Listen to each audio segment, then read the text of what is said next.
reconciled, or you have witnessed reconciliation, because the lesson writer gives us an estrangement situation of a mother and daughter, and now they one of them decides to take the high road, because as we have established, Paul is taking the high road.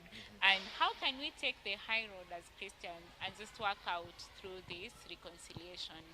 Okay, I'll talk about reconciliation. In fact, I'm reminded of a text I like, Second Samuel 14, verse 14.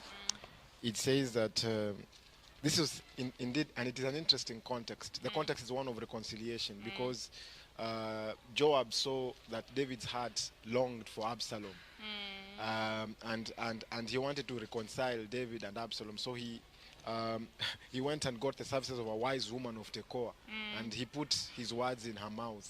And so it is interesting that when this woman was trying to convince David to be reconciled to his son, she was making, she was using the argument of redemption and God Himself.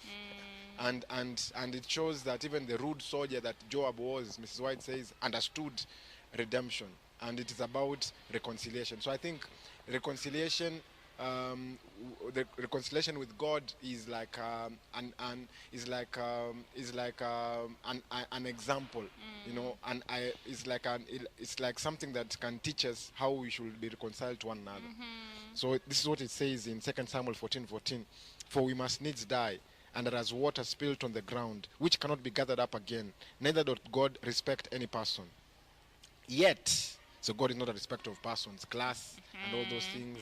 God does not care for them. But it says, yet doth He devise means that is banished be not expelled from Him. So God will always come up with a way to devise means that those who are banished from Him should not be expelled, so that He will devise a way to bring them close, to reconcile. And that is actually the way God does everything. The plan of redemption is God who made the first move. It was God who came up with it. Now you ask me about reconciliation. We are told that to us has been given the ministry of reconciliation, and one of the markers of the last days is that people will not be loving reconciliation. People, those wicked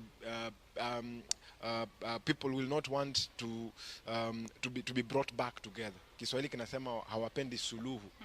So as in, it's something that it is something that we should learn from God. As God forgave us, we should forgive. Amen. And Amen. as God reached out to us, we should also reach out to others. In fact, we're told we should pray for our enemies and for those who despitefully use us. That is great spiritual discipline. I don't know if we've reached there. Christ told us that our righteousness should surpass that of the Pharisees. Wow. The Pharisees will tell Jesus, help him because he has helped us to build the temple. That was their righteousness. But it has to go beyond that. You must also pray to Jesus, help him even though he has insulted me. Wow.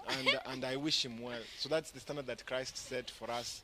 And we should be people who seek, to reconcile and to make peace. Blessed are the peacemakers, for they shall be called the children of God. Amen. Yes. Amen. Now you are talking about reconciliation, and I'm just laughing. And the part that, Auntie, we should be praying for our enemies. How